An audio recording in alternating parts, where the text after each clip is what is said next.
The other film I saw that I really want to talk about is Seeking a Friend for the End of the World. Okay. This is one that I really wanted to see. It was in the theaters here in Bloomington for like a weekend, and that was it. And it literally is that. It's about the end of the world. There's an asteroid coming, and the film starts out with our last attempt at stopping this asteroid has failed. We're going to die, everyone, in 3 weeks. Now, let's go. Sure, yeah. Come on, movie. We've seen asteroid movies before. Usually they're about the fight to save us from the asteroid. This one is about what happens when there's no hope. And interestingly, this film takes a pretty hopeful view of that scenario. It kind of starts out as like everyone's just like, all right, let's do all the things I never got to do. Let's have a never-ending party, you know. Let's try all the drugs I never tried. Let's have all the sex I never had. Let's drink everything. And then it kind of gets into like what you would expect from a type of movie like this, where it's sort of, riots and danger and fear.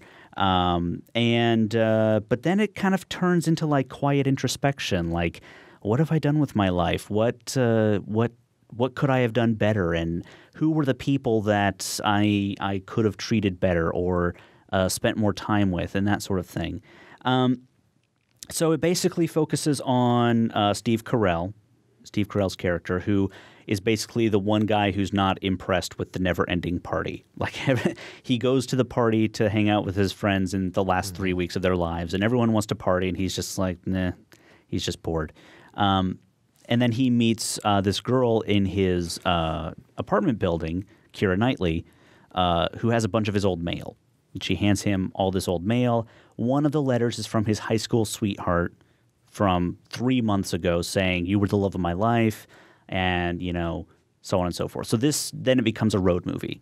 Okay, so basically the rest of the film is a road movie. They're going from place to place, trying to get to the house where his high school sweetheart currently lives. Lots of amazing cameos in this. Rob Corddry is in this. Connie Britton is in this. Patton Oswalt is in this.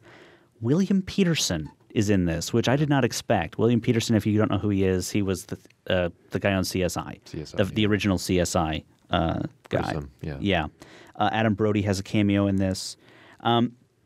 But interestingly, the tone of the movie is sort of tied to the tone of the world. It's almost like the 5 stages of grief, really. Mm-hmm. It's like you just kind of go and it's like, and then there's acceptance and so on and so forth. This was written and directed by a woman named Lorene Scafaria, who I wasn't familiar with, but she wrote Nick and Nora's Ultimate Never-Ending Infinite Playlist, yeah. Which is another film I really liked. Sure. So I'm paying attention to her from now on. I'm interested to see what she does next, because this was a really good movie.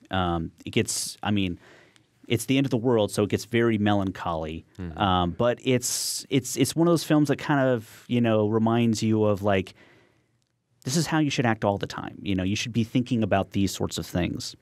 So I really like that film. A Place for Film is recorded at WFIU Studios in Bloomington, Indiana.